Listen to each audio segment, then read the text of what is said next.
one of the great things with this festival is not only have we given voice to people at the front line, people who feel a bit lonely, you know, life at the front line in science can feel a bit lonely, other people in large groups, people who are in positions of political influence, people that are big name conservationists, you name it. Everybody gets a shot at it, which I've really enjoyed. And I've particularly enjoyed seeing lots of old mates and lots of current mates. So here we go. Here's Juan Mayorga. And by way of introduction, Juan and I worked together for National Geographic Pristine Seas. For the last year or two, we've been dealing, well, last year it's been like all of you, it's all been remote, dealing via laptop.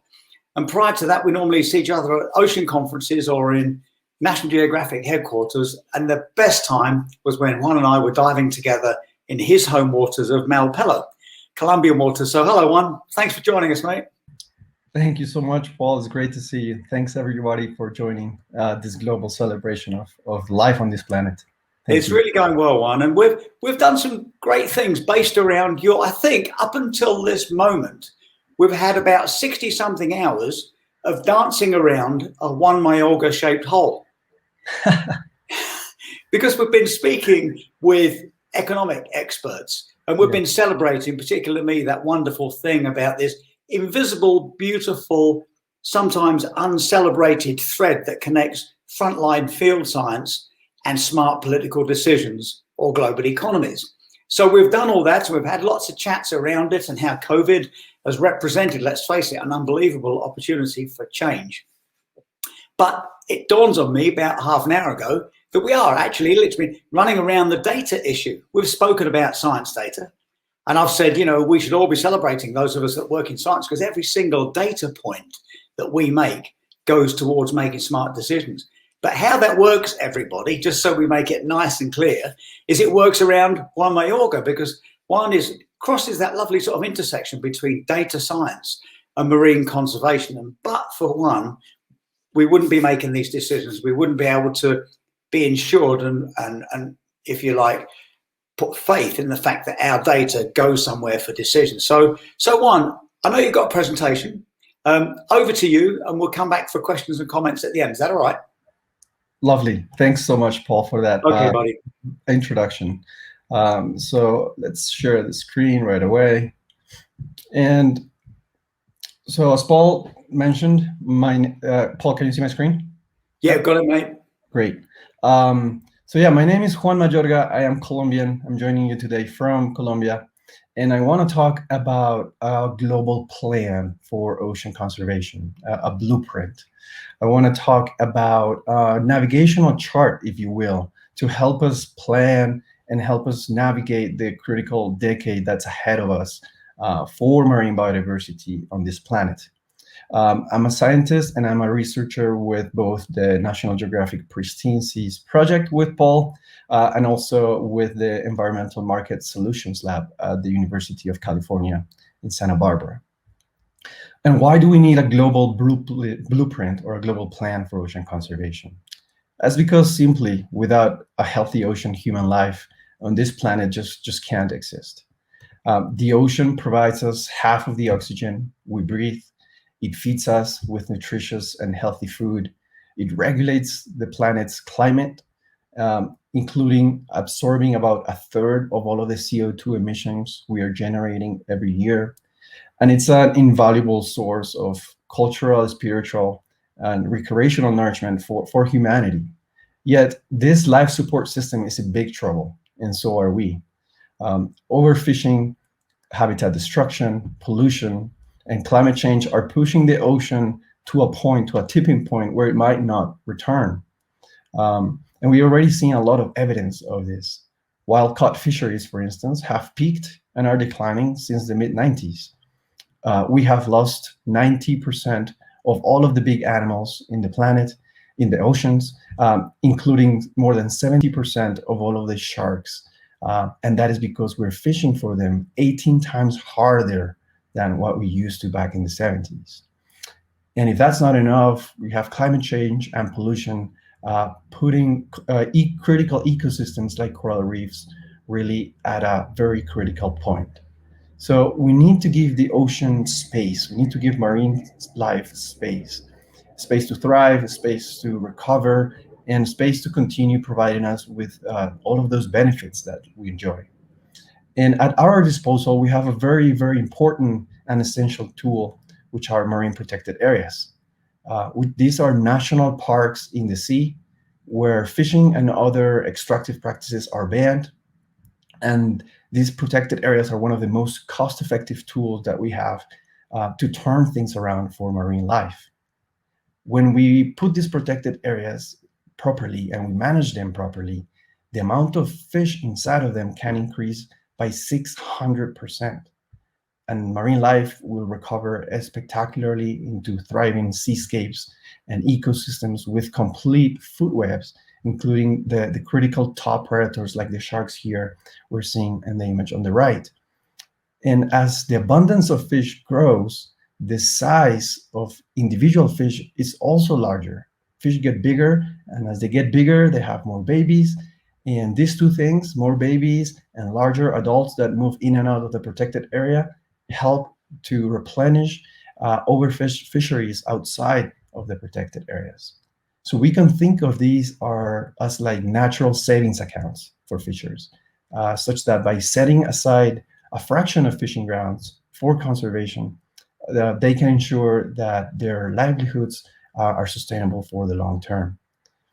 And in addition, as marine life comes back, an opportunity to develop conservation-based tourism economy appears as more people, nationals, people from all over the world want to see this and experience these thriving ecosystems. And this can become a very important source of local income for local communities. But instead of me sharing this with you all, I want to share a short video that highlights from the perspective of coastal communities the importance of marine protected areas for biodiversity, but for fisheries as well. So let me see, I'm going to try to share this. 1 second, Chrome tab here. Let's share this. I hope you, let me know, Paul, if the video is playing properly. Y eso se lo digo a todo el mundo, que miren hacia el mar y se miren las personas, porque si no hay recursos, no hay vida. Cuando yo era un niño que caminaba por las playas, miraba tanto pescado por la orilla de la playa.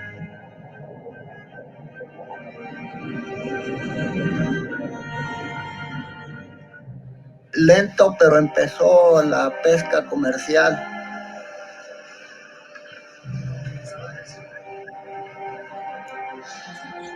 Y eso fue lo más peor que hicimos.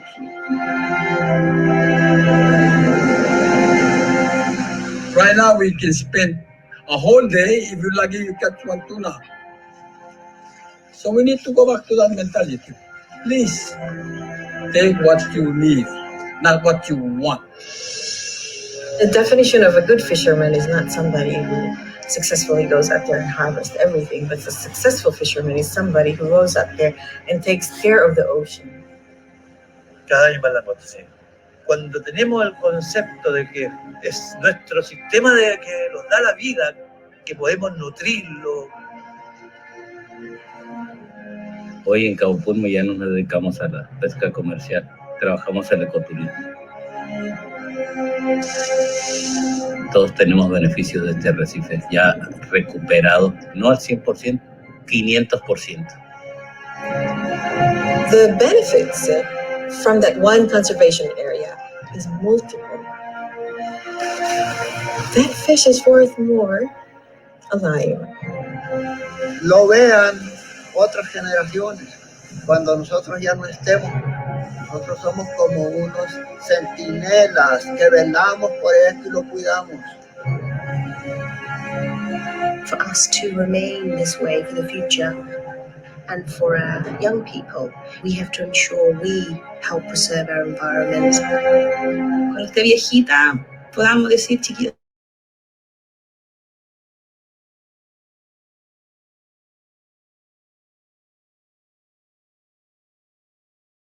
que tenemos, Eso es un ejemplo.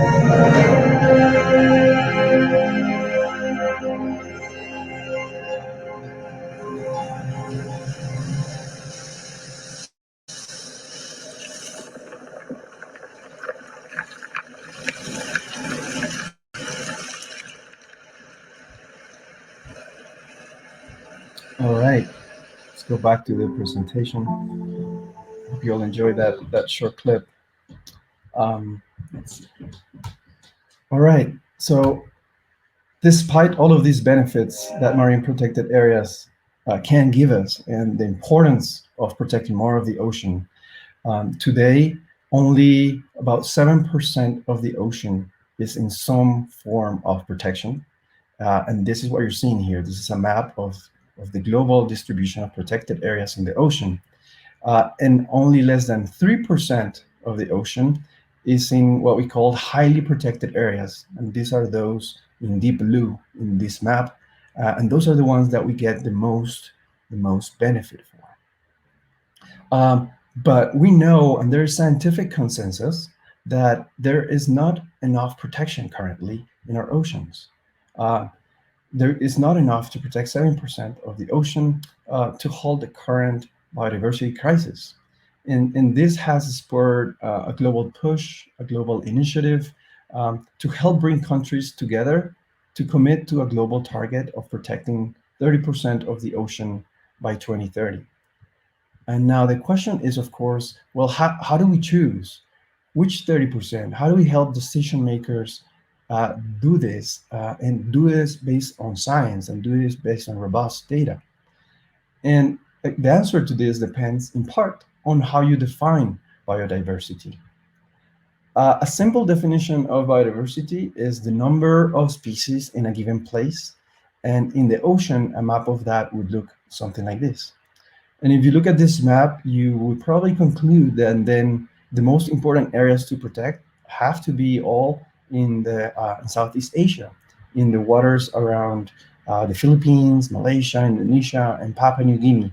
This is called the Coral Triangle, and it's definitely the place where we have more species in the global ocean. But the number of species is only one facet, only one expression of biodiversity. Certainly more than that.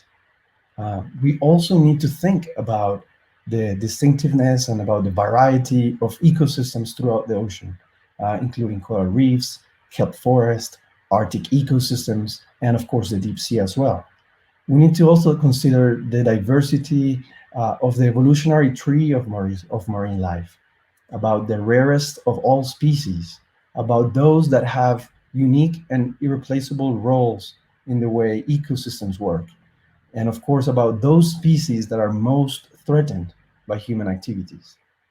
So if we take all of these other considerations around biodiversity, the level of threat of a given species, the diversity of ecosystems, the diversity of the evolutionary tree of marine life, as well as those species that have very important and unique roles in ecosystems, if you take all of that together, the map looks very different.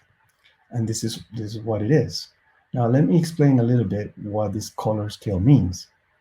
In light blue, we have the areas that are highly protected today, and those cover about 3% of the ocean. And then in bright yellow are those areas, the most important areas that we need to protect next if we want to reach a target of protecting 5% of the ocean. Then in light green would be the next most important 5%, in darker green is the next most important 5%, and so on and so on and so on.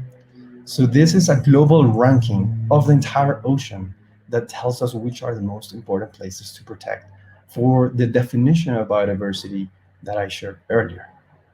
And we can see that this is a very different map from the previous one, right?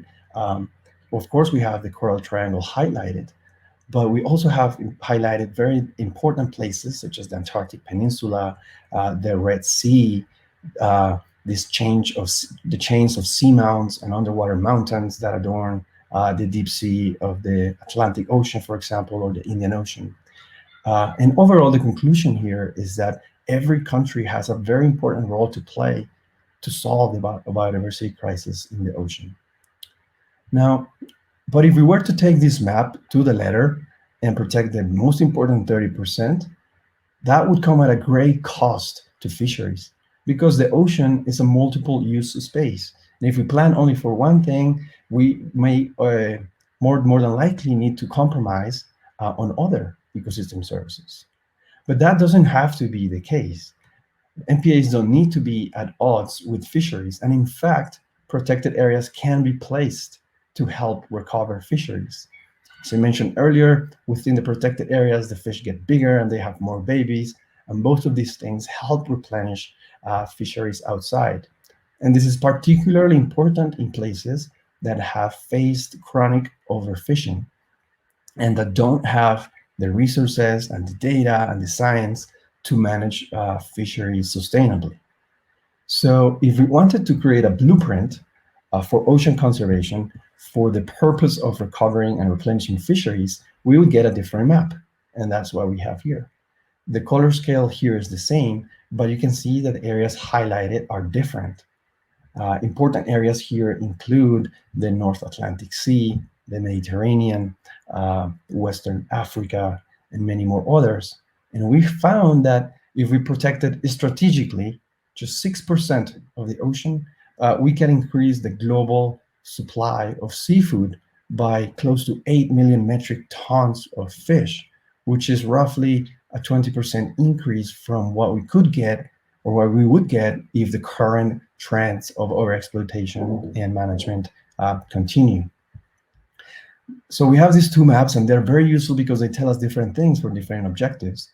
But you can basically think about creating these blueprints with all of the data and the technology that we have available nowadays for any other benefit that the ocean provides for us and that protected areas can help contribute to.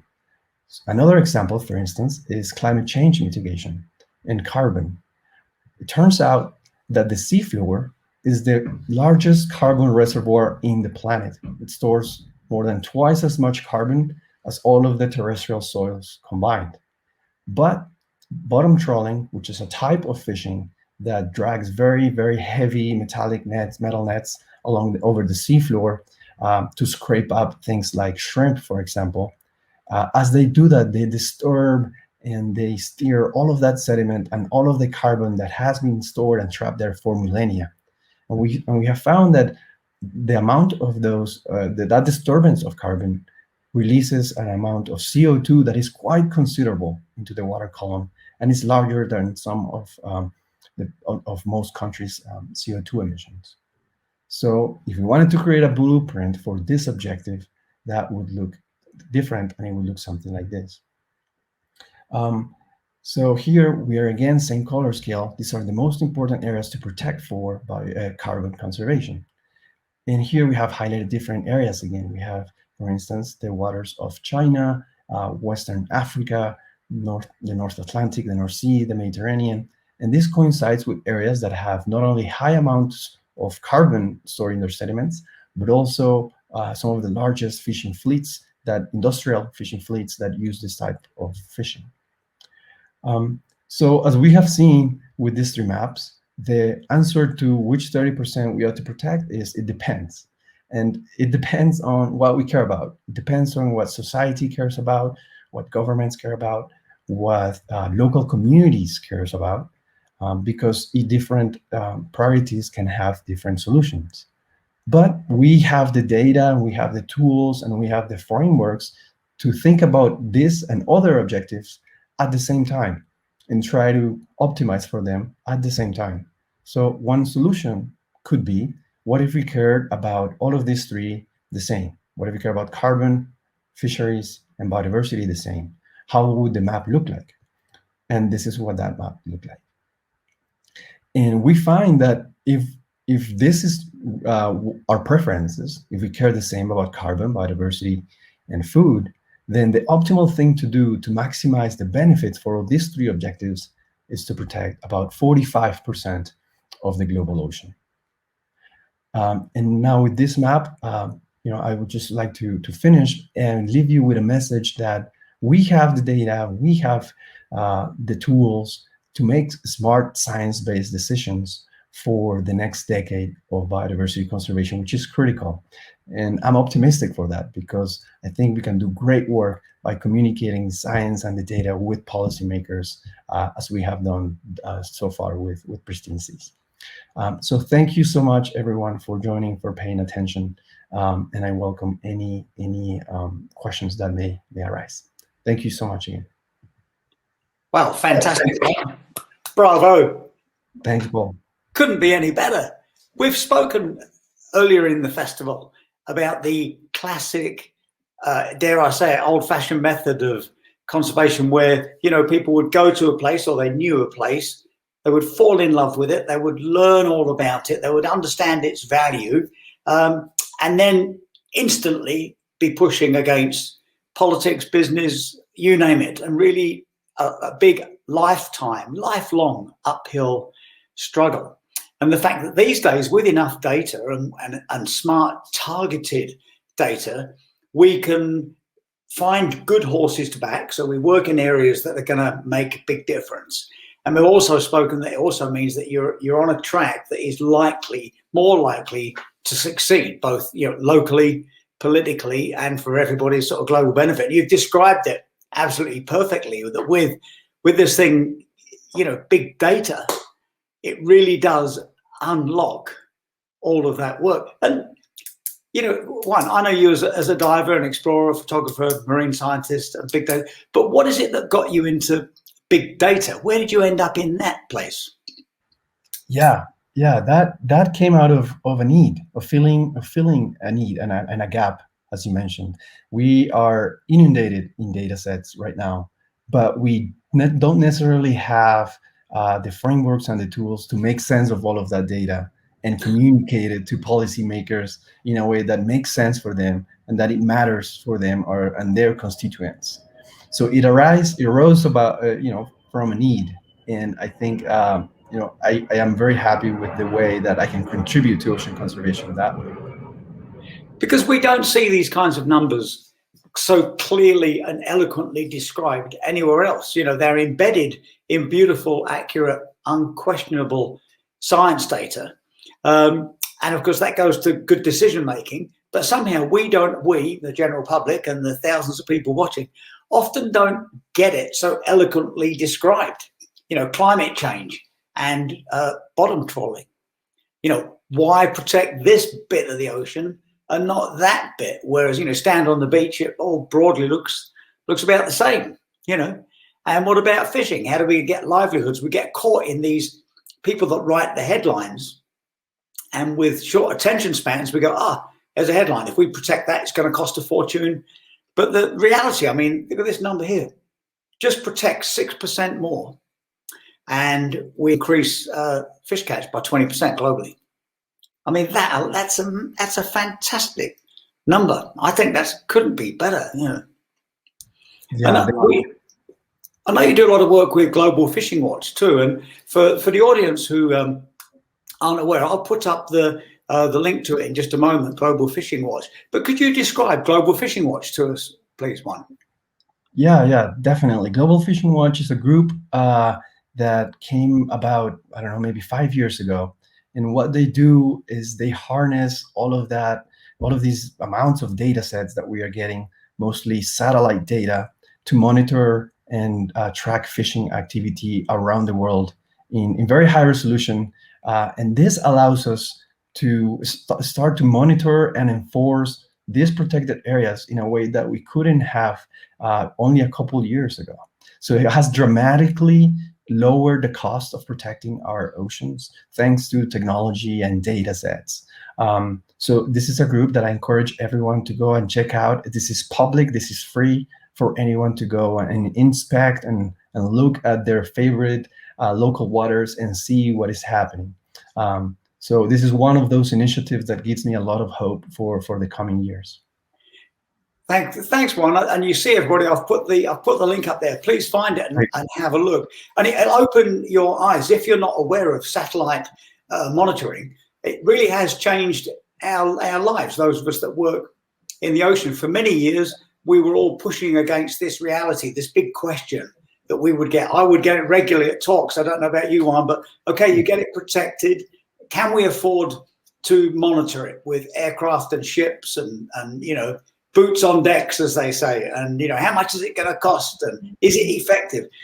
And then, fortunately, satellite data came along, and the satellite analyzing just got smarter and smarter, as it does, artificial intelligence, machine learning, and analyzed all these millions and millions of constant ship movements. And once we then knew what was happening, we could tell, yes, we know where everybody is. We can tell when a vessel has entered a protected area. We can tell when it leaves a protected area, so we know when it turned its AIS instruments off. But then the next big question used to come, okay, you can now see where they are, but can you prosecute them? So Juan and I and our team were answering the same questions everywhere we went. And finally, something came in called the Port State Measures Agreement. And was that 5-6 years ago? When did that come in? Yeah, something like that. Maybe a little bit less, but yeah. And really a clever piece of, you know, international law where, you know, you would have those things where Juan and I would be facing the same thing. You've got a vessel that is has an international crew, all kinds of nationalities. The vessel's registered in Panama. It's fishing in international waters illegally and selling its fish in another country, Valparaiso. So how do you work out this very complicated international law? Well, something came in called the Port State Measures Agreement. And I must admit, it's not the most exciting website, but do find it. And you'll see there's 60 odd countries that have signed up for it. So now, not only can we protect areas of the ocean, we can tell when vessels go in there. We can tell when they do illegal fishing, even if they've got all their gizmos turned off. And when they try and sell it, we can prosecute them. So it won't be long when Juan and I will be drinking champagne with our mates because there won't be any more illegal fishing. Let's hope for that, Paul. But yes, it gives me lots of hope. And this is a bright decade for the oceans. Thanks in part a lot for technology and data sets. Definitely. Yeah, and I don't know about you, Juan. It's been such an energetic festival, this, but I have been enjoying the raised awareness that's come since we fell into this extraordinary pandemic. What about you? Yeah, no, I think the pandemic has served as a way for us to slow down, think, reconsider, and I hope things don't go back to normal, you know, the usual normal, because we can't afford. Normal is what got us to where we are in the first place. So I hope we can take this opportunity to rethink our relationship with nature. It feels like it, doesn't it, Juan? You know, from the politicians to the influencers, the conservation leaders we've had on here, and the economists, people do talk about the great reset, you know, protect what we have, restore what's been damaged, and reset our values with nature so it doesn't happen again. And you're an enormous part of that. But it was interesting. Just before you started, I suddenly realized that so far in this festival, all of these hours, 82 countries and all the rest of it, we've been dancing around a one Mayorga shaped hole. So thank you for coming and filling it with your big data. My pleasure, Paul. Thanks so much for the invitation, and thanks everyone for joining from whatever you guys are. Thank you. Great. Yeah, fantastic one. And hope to see you very soon, diving with a bit of luck. Hope to see you soon underwater. Take care, buddy.